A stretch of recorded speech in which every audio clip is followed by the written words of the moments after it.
안녕하십니까? 가정의학과 전문의 박서준입니다. 나이가 들면서 자신도 모르는 사이 몸이 예전 같지 않다고 느끼시는 분들이 많습니다. 그 원인은 단순히 세월의 흐름 때문만은 아닐 수 있습니다. 우리 몸속에서 조용히 진행되는 만성염증이 노화의 시계를 빠르게 돌리는 주범일 수 있기 때문입니다. 우리가 흔히 아는 염증은 상처가 나거나 감기에 걸렸을 때 몸이 붓고 열이 나는 일시적인 반응입니다. 하지만 만성염증은 다릅니다.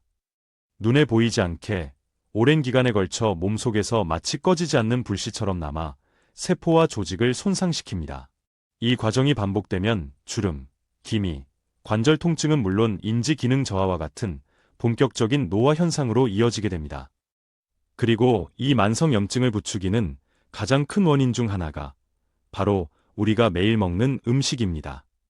오늘은 건강한 노년을 위해 우리가 경계해야 할 노화 촉진 식품 5가지와 그에 대한 현명한 대처법을 자세히 알려드리겠습니다. 첫째, 오메가-6 지방산이 과도한 식물성 기름입니다. 우리가 요리에 흔히 사용하는 샐러드유, 콩기름, 옥수수유 등 참기름, 그리고 이를 원료로 한 마요네즈 등에는 오메가-6 지방산이 풍부합니다.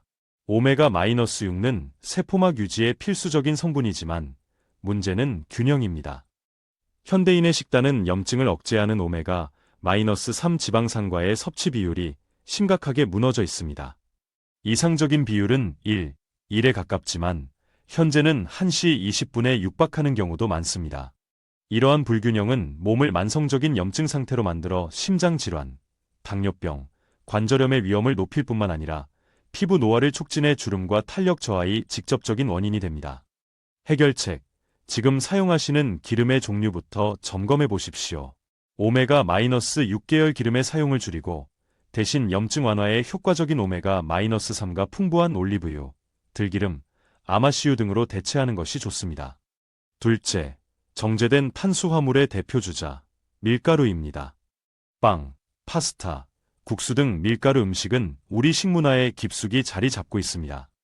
하지만 밀가루에 함유된 글루텐이라는 단백질은 일부 사람들에게 만성적인 염증 반응을 유발할 수 있습니다.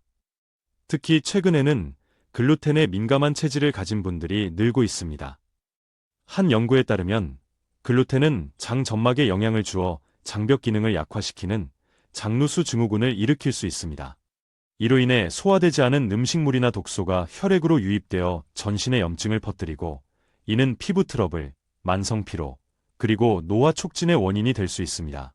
해결책, 밀가루 음식을 완전히 끊는 것은 어려울 수 있습니다. 하지만 섭취 횟수와 양을 줄이는 것만으로도 몸은 긍정적인 변화를 보입니다.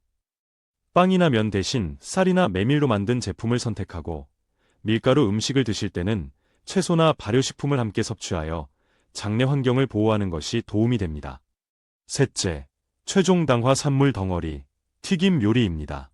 치킨, 돈가스, 감자튀김 등 바삭하고 고소한 튀김은 남녀노소 모두가 좋아하는 음식입니다. 하지만 고온의 기름에서 조리될 때 트랜스 지방과 함께 최종 당화 산물, 에이지즈이라는 강력한 염증 유발 물질이 생성됩니다. 이 물질은 우리 몸의 단백질과 결합하여 세포를 공격하고 조직을 딱딱하게 만듭니다.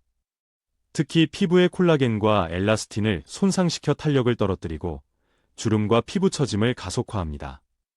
실제로 튀김류를 주 3회 이상 섭취하는 사람은 심혈관 질환 위험이 약 30% 증가한다는 연구 결과도 있습니다.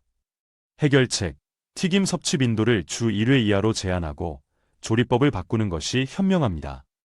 튀기는 대신 찌거나 삶는 조리법은 불필요한 기름과 유해 물질 섭취를 크게 줄일 수 있는 훌륭한 대안입니다.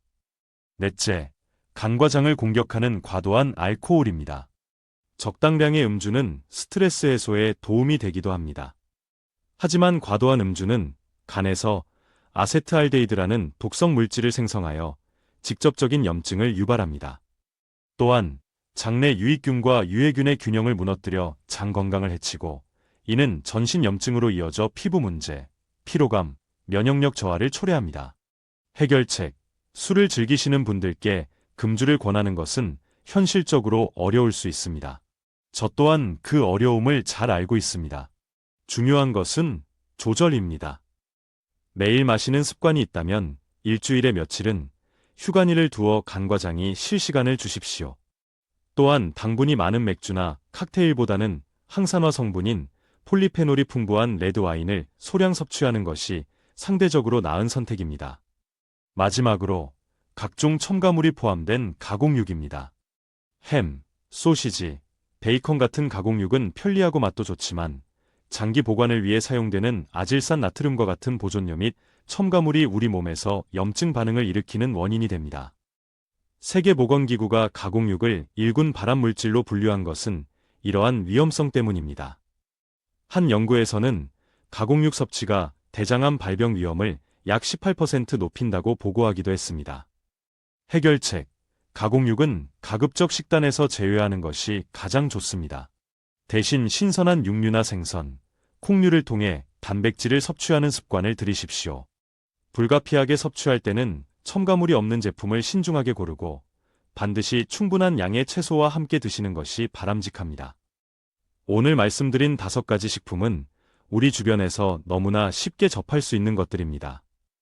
무심코 즐겼던 음식이 나도 모르는 사이 몸속 염증을 키우고 노화를 재촉하고 있었을지 모릅니다. 오늘부터 식탁 위 작은 변화를 통해 보다 건강하고 활기찬 내일을 만들어 가시길 진심으로 바랍니다.